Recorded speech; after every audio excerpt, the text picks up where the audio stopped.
Welcome to The Real News. I'm Eddie Conway, coming to you from Baltimore. Earlier this month, the United Nations published an investigation that concluded that Eritrea has committed crimes against humanity, citing, quotes, indefinite national service, arbitrary detention, torture, enforced disappearance, and gender-based violence, among others. The chair of the Commissioner of Inquiry, an Australian diplomat, has said that the international community should use the International Criminal Court and other methods to get involved in curbing the atrocities in Eritrea. Joining us to discuss this from Plainfield, New Jersey, is Glen Ford. Glen is the co-founder and executive editor of Black Agenda Report and the author of The Big Lie, an analyst of U.S. media coverage of the Grenada invasion. Glen, we have spoke about this, and you seem concerned about the international community getting involved, saying Eritrea will be the next Libya. What do you mean by that?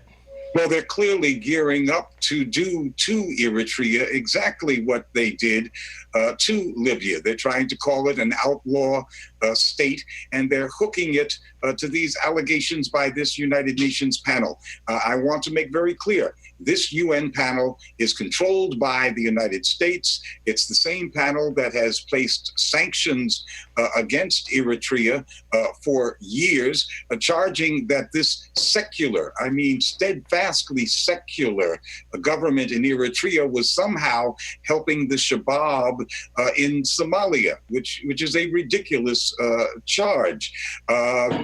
Even today, the United States backs the Ethiopian government. And remember, Ethiopia is a nation of 94 million people, which occupies, against international agreement, portions of Eritrean land. And there are constant threats to crush the government of Eritrea, a small country of only 6 million people that is, again, decidedly secularist and socialist, and one that does not collaborate with the United States or its AFRICOM military command in Africa, which Glen, puts it in a spotlight. Glen, the U.S. Department of State have responded to that UN commission with mild language. John Kirby, the State Department spokesman, said, and they quote, encourage the government of Eritrea to engage fully with the international community and the United Nations body to address the human rights situation, quote, quite far from calling for military intervention. What has led you to the conclusion that they want to attack Eritrea? Well, of course, they're calling for military intervention. They've made up this bogus charge. And let's look at it. First of all, the people that the panel says have been enslaved, the panel mentions 400,000 enslaved persons, are people, mostly young people, who have been drafted by the Eritrean government into national service. National service is not just military, but it's also in public works projects. But also in Eritrea, national service covers teachers and all kinds of social service providers. Many other countries would call the system that Eritrea has instituted, in which teachers and social service providers are part of national service, they would call that socialism and nation building. And that's exactly what the Eritreans call it. And every country has a right to use a draft. And until 1973, the United States used a draft, and it still is authorized to use a draft, and that's part of what sovereign nations can do. The pretext for this charge that Eritrea is some kind of rogue nation is the charge that Eritrea contributes the second largest number of refugees to Europe, right behind Syria. But everybody in that part of the world, and the United States knows, and the Europeans know, that most of the people who claim to be Eritreans are actually Ethiopian refugees or refugees from Sudan or some other part of Africa.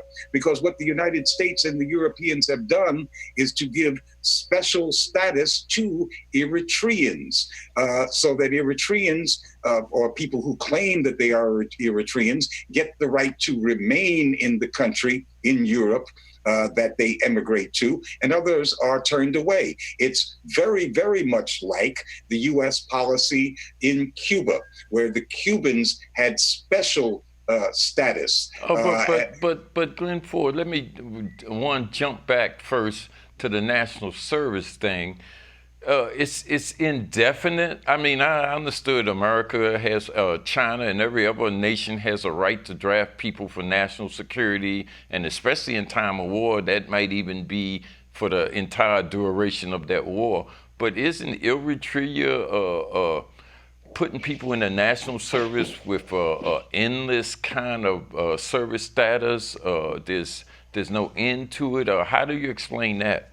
Well, if we're talking about the duration of the war will last until the U.S.-backed regime in Ethiopia stops behaving as if it is at war with Eritrea and occupying Eritrean lands. Again, Ethiopia is a country of 94 million people. It has the largest and most battle-hardened army in Africa. The Eritreans had to battle Ethiopia to gain their independence in 1991, and they have been on a military footing of necessity ever since. So the duration is still in effect in terms of national service for teachers and social service providers. That, again, is in some places called socialism. That is, they work for the state.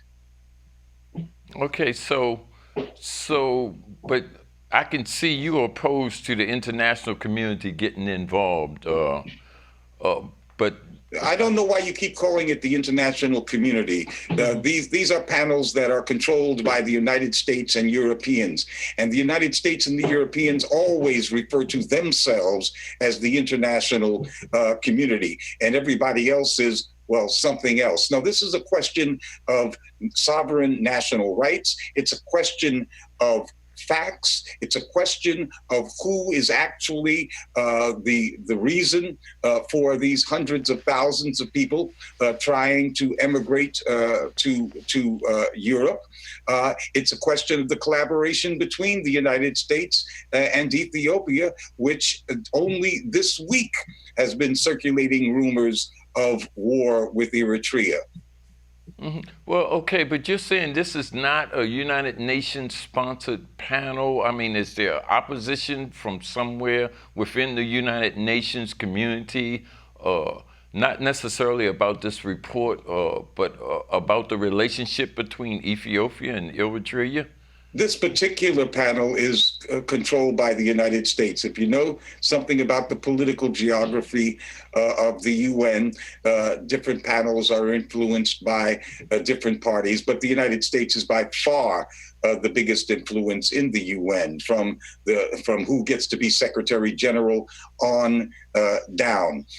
This panel has made bogus charges against Eritrea from the get-go. In fact, when it charged that Eritrea had been aiding the Shabab in Somalia, 2 years later, they concluded that, well, Eritrea is no longer aiding the Shabab, but then decided that the sanctions that they placed against Eritrea, supposedly for aiding the Shabab, were working, and therefore the sanctions should continue.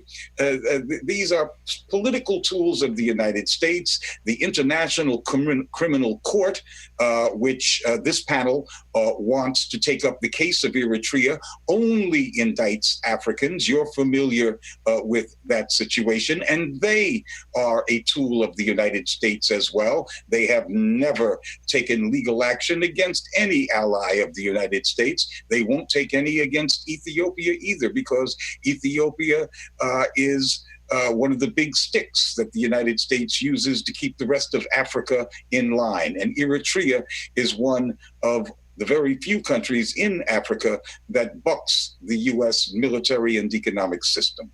It is the Cuba of Africa. So, okay, just one final question. Are you saying that it's actually a socialist-orientated state? Oh, certainly it's a socialist-oriented state. That's quite clear. That's why they have national service. That's why the economy is controlled by the government, and more specifically, it's why the policy of the Eritreans is not to accept foreign aid. They see foreign aid that is from the United States and Europe as a trap that is designed to stunt the development of their countries, and they will not engage in any kind of military relationship with the U.S. Africa Command. Only Eritrea and Zimbabwe on the continent of Africa refuse to collaborate with AFRICOM.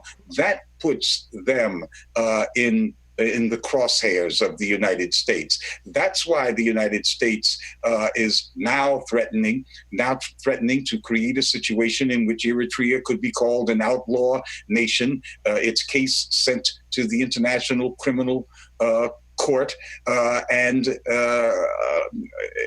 a conflict with Ethiopia stirred up so that there will be a shooting war with the United States backing the Ethiopians, who are much, much bigger than Eritrea to begin with.